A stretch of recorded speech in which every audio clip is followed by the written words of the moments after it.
Teki! Ayan, welcome back again sa aking Lee's Tech Channel. So, nandito naman ulit tayo for another video. And dito nga sa video na to is pagbibigyan na natin yung mga nag-request na i-feature natin ang phone na ito kasi pinakamurang phone din to ng Xiaomi. So, in this video guys, we're going to test this newest Xiaomi Redmi A3. So, ito yung pinakamurang phone nila. I think nasa mga 3,000 plus lang ito. Para talaga to sa mga estudyante dyan na naghahanap ng affordable phones lang din since back to school ngayon. At kung wala pa kayong budget pang bili, lalo na sa mga parents dyan, ayan, may good news ako sa inyo. At ayan na nga ang home credit. So yes, guys, because si home credit may back to school promo po sila. And not only that, because customers can also apply for gadget loans using this promo. So yes, guys, you can enjoy 0% interest on the select devices.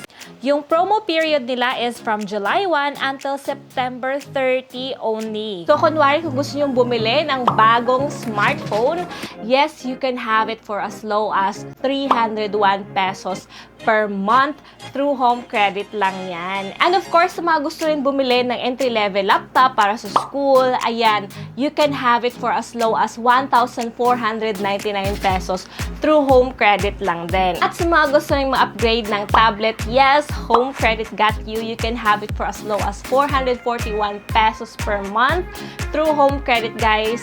Ma-enjoy niyo na yung mga gusto nyong gadgets kahit wala pa kayong budget for now. At hindi lang yan kasi may home credit protect options din sila that you can add on top of your loan for your security and peace of mind. Sa mga gusto naman na mag-shopping ng less hassle, may shoppingmall.ph din po sila na pwede nyong bisitahin. At kung gusto nyo naman ng physical store, of course, you can find the nearest store in your area and you can enjoy it pa rin. So, ayan guys, umavail na kayo bago pa matapos ang promo na yan. And good news na yan para sa inyo, lalo na ngayong back to school na.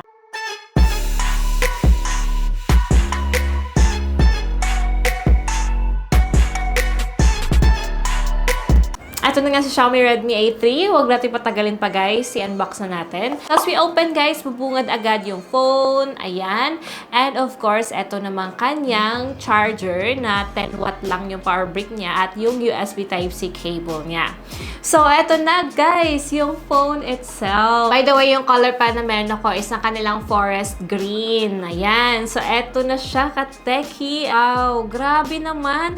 Ibang klase na yung mga entry-level ngayon kateki. Like, lumalaban na sila sa mga mid-range phone pagdating sa mga design. Kung makita nyo, pabilog yung camera module niya at may dalawa siyang rear cam. Leather-like na yung back finish niya. Talagang bongga na ang design na to guys. Dito sa right side, yung kanyang volume rockers and power button na fingerprint scanner na rin. And sa left side naman is ang kanyang SIM card tray. Of course, pwede maglagyan ng dalawang SIM cards, nano SIM cards at isang slot for the SD card naman. Then sa lower part guys, makikita nyo, meron siyang Type-C charging port. So, ayan, maganda kasi Type-C na talaga, which is nice. Ayan yung microphone niya. Sa upper part, guys, makita dyan yung 3.5mm audio jack. And of course, ang kanya namang speaker. So now, papakita naman natin itong kanyang screen display, guys. So, i-turn on na natin yung phone.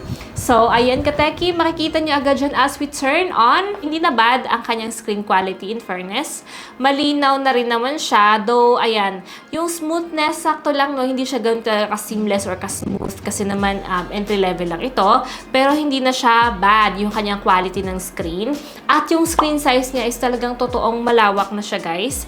6.71 inch na kasi siya. Pero IPS LCD yung kanyang screen panel. And makita nyo dyan, guys, yung water drop camera notch niya sa front. So far, okay naman yung kanyang quality ng screen. 720 by 1650 pixels naman yung resolution niya kapag manonood ka ng YouTube. So, ayan, anong masasabi nyo sa quality ng kanyang screen, sa kanyang presyo? Ayan, i-comment nyo down below. So, now, let's proceed na sa kanya namang system itself. So, etong si Redmi A3 is powered na po siya ng MediaTek Helio G36 and octa-core processor na rin po siya. So, hindi naman ganun ka-power talaga yung kanyang chipset. So, expected na rin naman yun kasi napakamura din naman niya. Pero, at least, latest na po yung kanyang operating system. Yes, Android 14 na po siya. So, pansin nyo rin po dyan sa kanyang storage and RAM. Naku, napakalaki na po ng kanyang storage. In fact, may 128GB na po siya. Napakalaki na po nito as an entry level. Lumalaban laman yung storage. At yung RAM naman niya guys is 4GB plus meron siyang 4GB na extended RAM. So, in total of 8GB RAM. So, etong phone na to, na variant na to na hawak ko is nasa 3,000 plus, I think almost to 4K na ito na variant. Pero meron silang parang mga 3.3 lang ata. At ayun po yung mas lower niyang variant. So ayun, sa kanyang battery guys, ay kinaganda sa phone na to is may 5,000 mAh battery siya. Though, yung kanyang charging nga lang is 10 watt lang po. So, ayun, ipapakita ko sa inyo yung charging. Tinest ko na rin po siya. At there, from 13% nga ay chinarge naman siya for 1 hour. At nakita nyo naman, 54% lang po yung inabot niya. So, medyo hindi siya ganun ka-fast charging, guys. So, maghihintay ka talaga ng mga 2 to 3 hours bago ma-fully charge. Now, guys, papakita ko naman sa inyo yung performance niya sa gaming. Kung makapaglaruan ba siya. Though, honest naman sila na hindi to gaming phone ha. As we game test this phone, makikita nyo naman na napaglaruan pala siya ng Honor of Kings guys ha. Pero standard lang yung setting. Even if hindi siya for gaming, kaya naman pala niyang mapaglaruan ng Honor of Kings. So, wag na nga lang kayo ma-expect ng sobrang smooth na performance dito sa kanya sa gaming. Now, papakita ko naman sa inyo guys ang performance niya sa camera. Ito nga si Xiaomi Redmi A3. Meron nga siyang 8MP na main camera. Then, yung front camera niya is 5MP. Wide na rin. Kali papakita ko sa inyo guys yung performance naman niya sa front camera.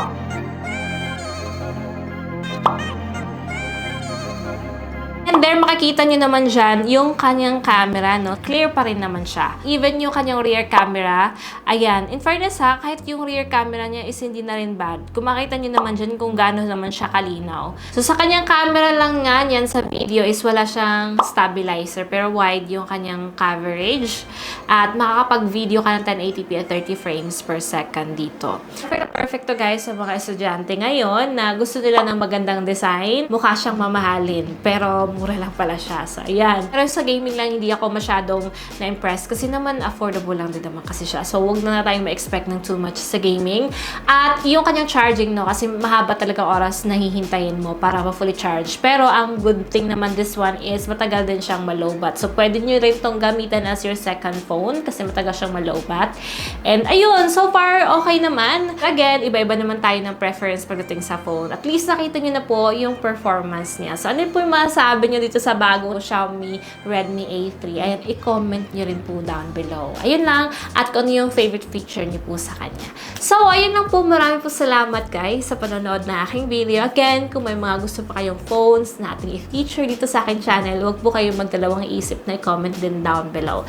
So, yun lang po. See you again sa aking next video. Bye!